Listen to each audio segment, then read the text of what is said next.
There are many ways to get into business, but while all roads lead to Rome, they can offer a completely different journey. So, which road should you take? Let's find out.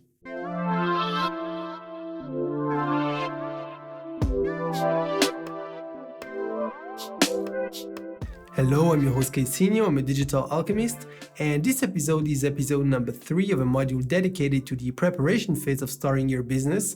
So if you haven't seen the first 2 videos, I invite you to check the playlist in the description of this video. And by the way, this module is the second module of a course dedicated to take you from the burning desire to become your own boss to actually launching your business. So you will also find the link to the full course playlist in the description of this video. Today, let's talk about the administration part of your business.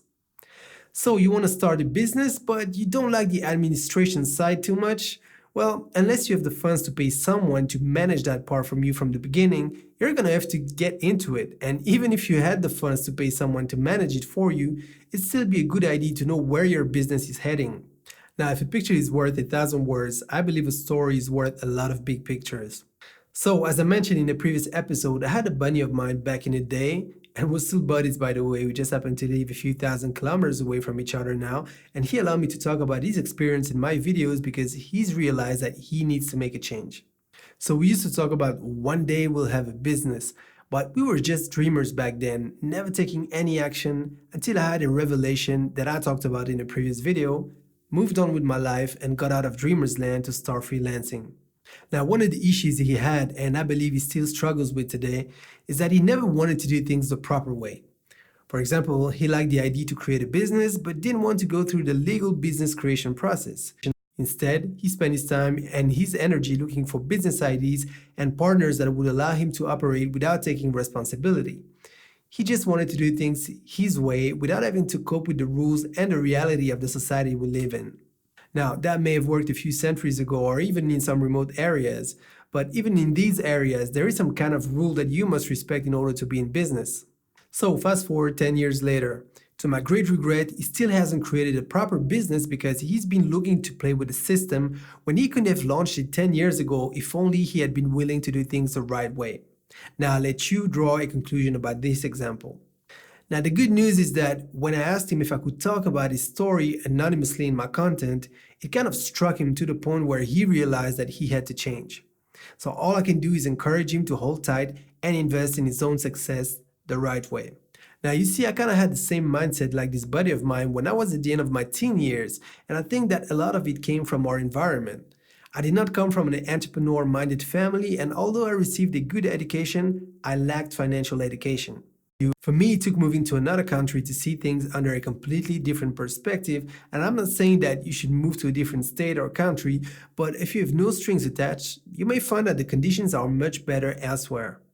But whether you stay or move away, when you want to start a business, one of the first things that you should do is do your research about the various forms of business entities in your country that you could and should create, as well as the requirements and responsibilities that come with it. Do you intend to sell your company one day? If so, a sole proprietorship may not be the best choice. Do you intend to have several partners? Should you move to a different state? And so on. You get the idea. Do your research. So I've put a link in the description of this video about the various forms of business entities throughout the world, but my advice to you is that you should seek advice with a professional like a certified accountant or a lawyer, because this is so important. And by the way, I am not a legal or financial advisor. So once again, my best advice to you is that you should do your research and consult a professional just like I did. Yes, it does cost some money, but that is smartly invested money because it will save you a lot more in the long run. Don't just jump in the water without assessing the conditions. Now, I know that when I started my freelancing career, I had very limited resources. So if a sole proprietorship allows you to be in business fast and for a very limited amount of money, it can be a good move as long as you have an exit strategy. I think we live in a day and age when bootstrapping has produced excellent results and great entrepreneurs are born out of it. Now just make sure that you know the ins and outs of what's possible where you live and plan ahead. Because believe it or not, being an entrepreneur is not only about doing what you love, but it's also about making sure that what you love doing is done the right way. And if you're trying to avoid that part of the business, you might, just like my buddy, waste a lot of time. So my best advice is to face the situation, do your research, and get help with people that can actually help you be up and running the right way. And if you don't have money to pay for the advice of such professionals, at least search around. I'm pretty sure that depending on the country you live in, there are free informational resources to help future entrepreneurs get started. Entrepreneurship is about overcoming hardships, about finding solutions, about jumping hurdles now and reaping the benefits later. If it was easy, then everybody would be successful. Now, don't let the fact that it can be hard overwhelm you. Think about it. When you were a baby, learning how to walk was tough, and more than likely you fell on the ground many times. But today, walking is just unconscious, just as easy as breathing. Learning how to ride a bike, learning to swim, learning to drive felt like a mountain once. But you've overcome those challenges at the time, and today it all seems like second nature. In the same manner, learning to become an entrepreneur may seem like a mountain today, but if you hold tight, one day it may well be like a second nature too, so you may as well get started as soon as possible. So I hope that this video helped you understand the importance of doing things right from the very beginning of your project. It may not be the most entertaining topic, but it's crucial to your success, and I hope that it will help you make a decision to tackle these matters seriously.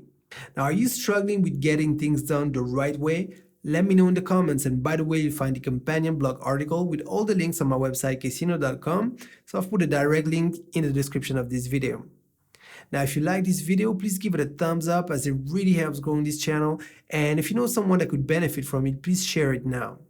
Now, if you want to brand, market, and grow your business in the digital age, then make sure you subscribe and smash the notification bell so that you never miss a share of digital alchemy. And by the way, if you're interested in tips, tools, services, and case study that can help you grow your business online, then go to kaycinho.com/newsletter and subscribe to my email newsletter. So that's it for this video, and in the next one, we'll discuss about why you should start with what you have. In the meantime, don't forget to invest In your success.